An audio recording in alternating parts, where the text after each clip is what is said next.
Hello বন্ধুরা, আশা করি সবাই অনেক ভালো আছেন। আজকে আমাদের টপিকসটা হচ্ছে HTML কমেন্ট। HTML কমেন্ট জিনিসটা কি, প্রথমে আমাকে এই জিনিসটা বুঝতে হবে। HTML কমেন্টটা হচ্ছে আমরা যখন একটা ওয়েবসাইট দেখি, যেমন আমি আমার ওয়েবসাইটটা যদি এখানে ওপেন করি,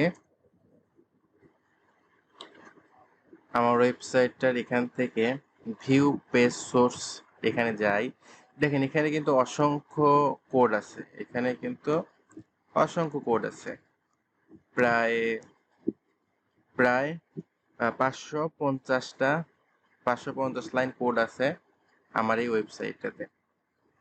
তো এখন আমি আমার এই ওয়েবসাইটটা যদি কোনো ফ্রিল্যান্সার বা কোনো ওয়েব ডিজাইনার কাছে যদি আমি এডিট করার জন্য দেই, সে কিন্তু এই সবগুলো কোড দেখে দেখে বুঝতে পারবে না যে আমি কোথায় কি ব্যবহার করেছি। কারণ এক একজন ওয়েব ডেভেলপার এক একভাবে তার নিজের ইচ্ছা মতো ওয়েবসাইট ডিজাইন করে থাকে।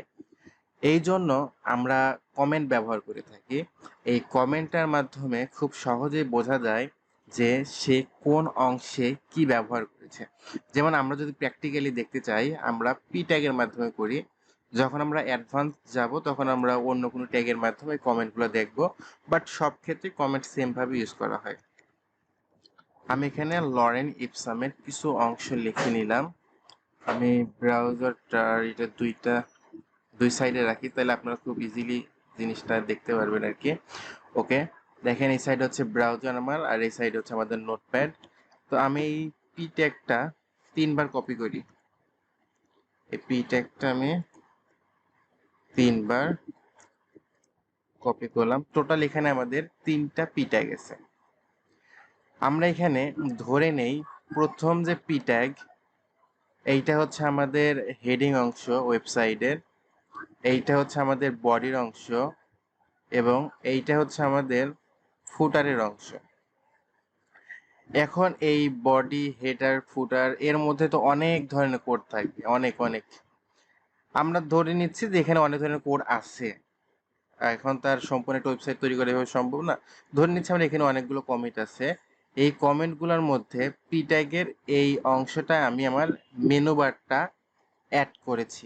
এখানে আমার মেনু বারটা অ্যাড করেছি। ওয়েবসাইটের তো প্রত্যেকটা ওয়েবসাইট একটা ন্যাপ বার থাকে, বা মেনু বার যেটা আমরা বলি। তো সেটা আমরা এখানে অ্যাড করেছি। তো আমি আমার সেই ফ্রিল্যান্সার ভাইকে, যে আমার এই ওয়েবসাইট এডিট করে, তাকে আমি বোঝাতে চাচ্ছি যে এখানে আমার মেনু বারটা আছে।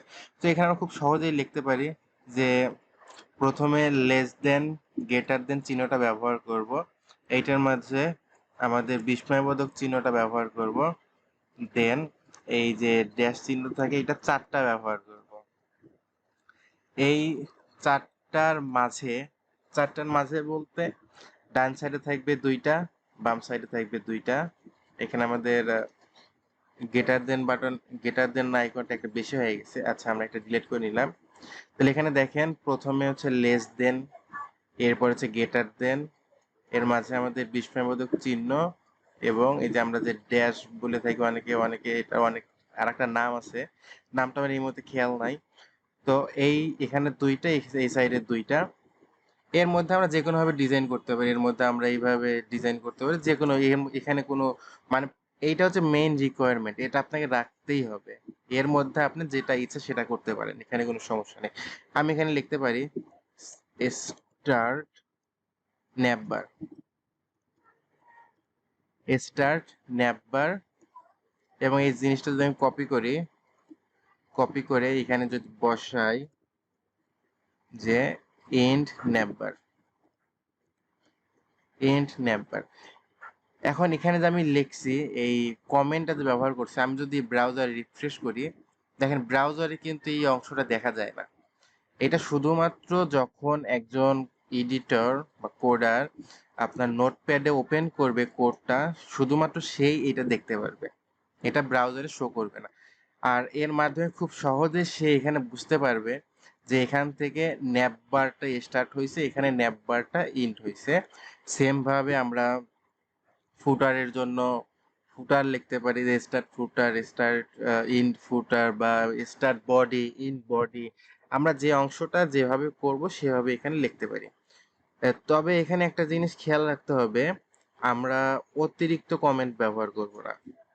অতিরিক্ত কমেন্ট যদি ব্যবহার করে থাকি তাহলে কিন্তু আমরা যখন কোনো প্রফেশনাল জায়গায় আমাদের এটা সাবমিট করতে যাব, আমাদের কোডটা সাবমিট করতে যাব, যেমন themeforest.com, সরি themeforest.net, সেখানে কিন্তু আমাদের এটা থিমটা নিবে না।